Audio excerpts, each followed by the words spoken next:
We want to bring the schools back to the states because we have the worst, literally, we have the worst education department and education in the world. We're ranked at the bottom of the list, and yet we're number one when it comes to cost per pupil. We want to not only have school choice, which is important, but we want to bring it back to the states so the states can run the schools, and they will be every bit as good as the top educational departments anywhere in the world. So you feel good about the states governing education issues? I do. Not all of them. Rather than the federal government? You can go back to the states, but I can tell you 40 states will have great.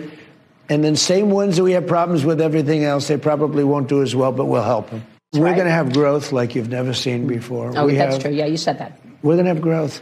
I'm not going to touch Social Security, Medicare, Medicaid. Now, we're going to get fraud out of there. You know, you see where I talk about it all the time, where you have people 250 years old and all, you know, tremendous fraud. But that has nothing to do with that. We're going to get the fraud out, and everybody wants us to get the fraud out, and therefore you'll make it better.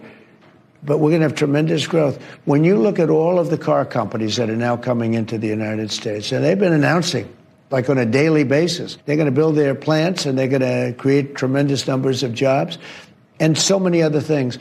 And I'm doing something else that I think is very exciting. Maybe I'm wrong. A gold card.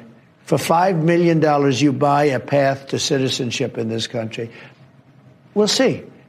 I believe that Apple and all these companies that can't get people to come out of college and come because they get thrown out. Think of it.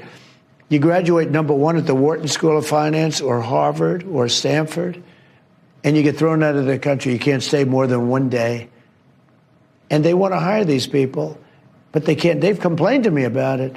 Now they can buy a gold card, and they can take that gold card and make it a part of their deal to get these top students.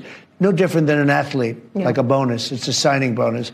And you're going to have a lot of people buy that. You're going to have a lot of companies buying gold cards. So for $5 million, now, it's a lot of money when you add it up if we sell a lot of them. Yeah. If we don't, it's nothing ventured, nothing lost.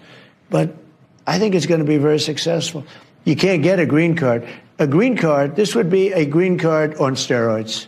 This would be much better than a green card. But when it comes to reviving the policy of separating families from their children at the border, we're actually reviving it. It's that's what I want to ask you. President Biden didn't follow the law.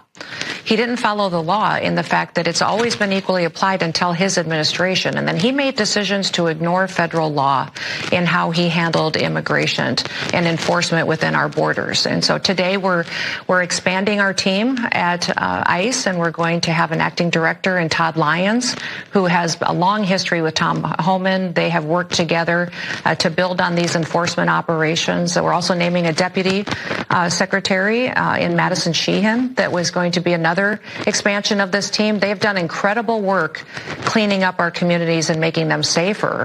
Adding more people to the team with Todd and with Madison is going to allow us to partner with local law enforcement officials to make sure that we truly are following through on enforcing the law. And if you break our law, then there's going to be consequences.